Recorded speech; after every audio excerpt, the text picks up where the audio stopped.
वर्ष 2026 भारत के राष्ट्रीय इतिहास में एक ऐसा मोड़ जिसने भारत के सबसे पुराने प्रतिष्ठित गीतों में से एक पर दशकों पुराने चले आ रहे बहस को एक नया कानूनी आयाम दिया है। सड़क से लेकर संसद तक केवल इसी बात पर चर्चा हो रही है कि क्या भारत के राष्ट्रीय गीत वंदे मातरम को गाने के नियम बदल गए हैं, क्या इसे गाना अनिवार्य कर दिया गया है या इसे नहीं गाने पर जेल तक की सजा हो सकती है। आज के इस विस्तृत एपिसोड में वंदे मातरम के इसी 150 से अधिक सालों के पुराने इतिहास, इसके पीछे के राजनीतिक एवं सामाजिक विवाद तथा 2026 में जो इसमें कानूनी बदलाव हुए हैं उन पर विश्लेषण करेंगे। वंदे मातरम को अगर हम समझना चाहते हैं तो हमें चलना पड़ेगा 7 नवंबर 1875 को। ये वो तारीख है जब वंदे मातरम की रचना की गई और इसकी रचना किया था बंकिम चंद्र चट्टोपाध्याय ने। 1875 में ब्रिटिशर्स का शिकंजा काफी कसा हुआ था। ऐसी स्थिति में 1870 में ब्रिटेन की सरकार की ओर से एक आदेश आता है कि जितने भी सरकारी कार्यालय होंगे और जितने भी सरकारी आयोजन होंगे उसमें ब्रिटेन के राष्ट्रगान को गाना अनिवार्य कर दिया गया और यह राष्ट्रगान था गॉड सेव द क्वीन।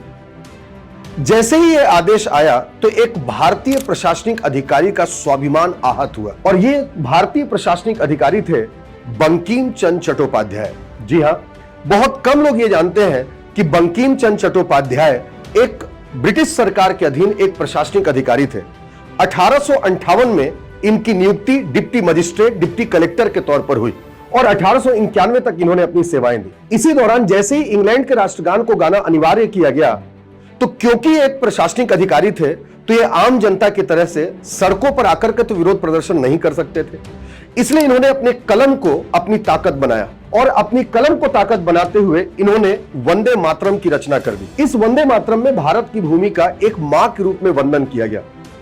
1882 में श्री बंकिम चंद्र चट्टोपाध्याय जी ने एक उपन्यास लिखा जिसका नाम था आनंद मठ और इसी उपन्यास में पहली बार वंदे मातरम को प्रकाशित किया गया। बहुत रोचक तथ्य यह है कि 1896 के 1896 के कांग्रेस अधिवेशन के दौरान गुरुदेव रविंद्रनाथ टैगोर जी ने वंदे मातरम को संगीत दिया, इसे सुरों में पिरोया। 1905 में जब बंगाल विभाजन की त्रासदी हुई और स्वतंत्रता संग्राम की शुरुआत हुई तो स्वतंत्रता संग्राम के दौरान वंदे मातरम सबसे बड़ा नारा बनकर के उभरा। लेकिन सबसे बड़ा प्रश्न यह उठता है कि जब वंदे मातरम भारत के स्वतंत्रता आंदोलनों की आत्मा थी तो फिर वंदे मातरम को राष्ट्रगान न बना करके आखिर जनगण मन को राष्ट्रगान क्यों बनाया गया और इसे राष्ट्रगीत क्यों बनाया गया? तो इसके पीछे कई ऐतिहासिक और राजनीतिक कारण भी रहे। आइए इन्हीं को जानते हैं एक एक करके। जो वंदे मातरम लिखा गया है इसमें कुल 6 पद हैं, जिसमें से प्रथम के जो 2 पद हैं वो भारत के प्राकृतिक सौंदर्य को दर्शाते हैं, जबकि बाकी के जो 4 पद हैं वो मातृभूमि की रक्षा के लिए आवाहन करते हैं। इसके साथ साथ देवी स्वरूप का बखान भी करते हैं। इसीलिए मुस्लिम लीग एवं अन्य समर्थकों का यह मानना था कि वंदे मातरम को पूरी तरीके से ना गाया जाए। इसी को लेकर के वर्ष 1937 में पंडित जवाहरलाल नेहरू जी ने गुरुदेव रविंद्रनाथ टैगोर से इस पर सलाह मांगी और गुरुदेव रविंद्रनाथ टैगोर जी ने भी यह कहा कि इसके प्रथम 2 पदों को ही गाया जाना चाहिए ताकि बाकी लोगों की जो धार्मिक भावनाएं हैं वो आहत ना हो। और इसी को ध्यान में रखते हुए 1937 में कांग्रेस ने एक प्रस्ताव पारित किया और गायन के लिए वंदे मातरम के प्रथम के 2 पदों को ही चुना। और यही कारण था कि जब हमारी संविधान सभा को राष्ट्रगान और राष्ट्रगीत चुनना था तो संविधान सभा की ओर से इसके अध्यक्ष डॉक्टर राजेंद्र प्रसाद जी ने 24 जनवरी 1950 को जन गण मन को राष्ट्रगान के रूप में चुना, लेकिन यह भी कहा कि वंदे मातरम की स्वतंत्रता आंदोलनों में भूमिका को नकारा नहीं जा सकता और इसे राष्ट्रगीत के रूप में अपनाया जाएगा और यह राष्ट्रगान के ही समकक्ष भी होगा। हमारी संविधान सभा ने राष्ट्रगान और राष्ट्रगीत को सम्मान दर्जा तो दे दिया, लेकिन जब बात आई राष्ट्रीय सम्मान अपमान निवारण अधिनियम 1971 की तो इस कानून के माध्यम से केवल राष्ट्रगान, राष्ट्रध्वज और संविधान के अनादर को ही अपराध घोषित किया गया। इसका मतलब यह था कि राष्ट्रीय गीत वंदे मातरम को कानूनी संरक्षण नहीं मिला। वर्ष 2026 में भारत सरकार ने इसी कानूनी अंतर को समाप्त कर दिया। इसके लिए भारत के गृह मंत्री श्री अमित शाह जी ने एक संशोधन विधेयक लाया।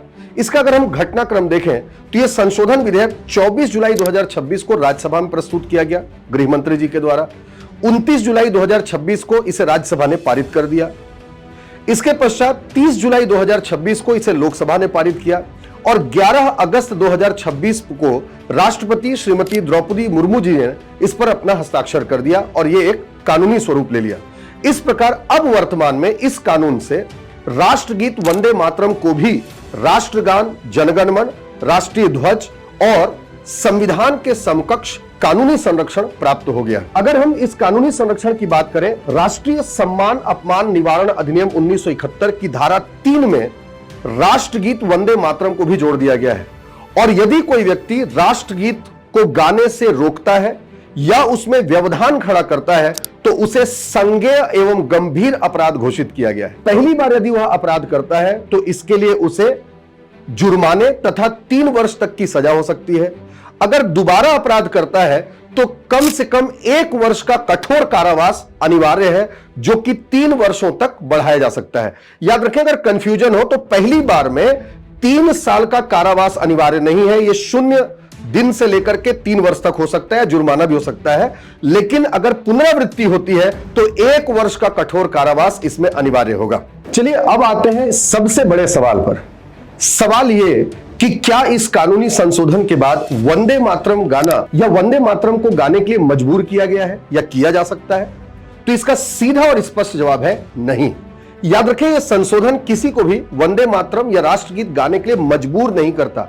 बस ये राष्ट्रगीत गाने के दौरान अगर कोई गा रहा है तो कोई व्यवधान अगर उत्पन्न करे तो उसे अपराध घोषित करता है। 1875 का यह गीत 1905 में जाकर के हमारे स्वतंत्रता संग्राम का एक बहुत बड़ा नारा बना और 2026 में जाकर के इसे कानूनी संरक्षण प्राप्त हुआ है। वंदे मातरम केवल शब्दों का समूह या केवल एक गीत नहीं है, बल्कि ये करोड़ों भारतीयों की अपने राष्ट्रीय चेतना का प्रतीक है। ये वंदे मातरम को लेकर के मेरा विश्लेषण था।